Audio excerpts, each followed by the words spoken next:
அவருக்கு கரூர் வைசா பேங்க்ல 3 account, SBIல 2 account, ICICI பேங்க்ல 2 அக்கௌண்ட், DBS பேங்க் அப்படின்னு ஒரு பேங்க் பேரெல்லாம் பாருங்க. DBS பேங்க்ல 5 அக்கௌண்ட், அது இல்லாம ஒரு FD, SCB பேங்க்னு ஒரு பேங்க், அதுல ஒரு அக்கௌண்ட், கனரா பேங்க்ல ஒரு 2 அக்கௌண்ட், பஞ்சாப் நேஷனல் பேங்க்ல 2 அக்கௌண்ட், அதுவும் இல்லாம இன்சூரன்ஸ் LICல வந்து கிட்டத்தட்ட ஒரு 18 இன்சூரன்ஸ் போட்டு வச்சிருக்காரு.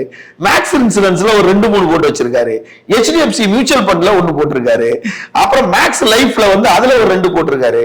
இது எல்லாத்தையும் போட்டு பர்சனல் லோன் பாத்தீங்கன்னா 2 வாங்கியிருக்காரு. ஏன்டா அது கணக்கு காட்டுறதுக்காக. பாவம் கஷ்டப்படுறாருல காசுக்கு, அதனால 50 லட்சம் ரூபாய் லோன் வாங்கியிருக்காரு 2 பேங்க்ல. கோடிக்கணக்குல சொத்து வச்சிருக்காரு. 50 ஆமா. அதுல அது இல்லாம பர்சனல் லோன் எங்க வாங்கியிருக்காருன்னா, எது பேர்ல வாங்கியிருக்காருன்னா, ஃபயர் சேலஞ்சர் அப்படின்றதுல வந்து 22 லட்சம் ரூபாய் லோன் வாங்கியிருக்காரு அப்படின்ற ஒரு கம்பெனி பேர்ல. நான் ஃபர்ஸ்ட் சொன்னல, ஃபயர் முதல்ல தீயணைப்பை ஏமாத்துறது, அப்ப கடைசி வரைக்கும் அந்த கம்பெனி அது பேர்ல ஏமாத்துறதுக்கு ஒரு டெக்னிக் வச்சிருக்காரு. அதுல 3 லட்சம் ரூபாய் தான் கட்டியிருக்காரு. 3,28,700 ரூபாய் கட்டியிருக்காரு. கணக்கு காட்டிருக்கு.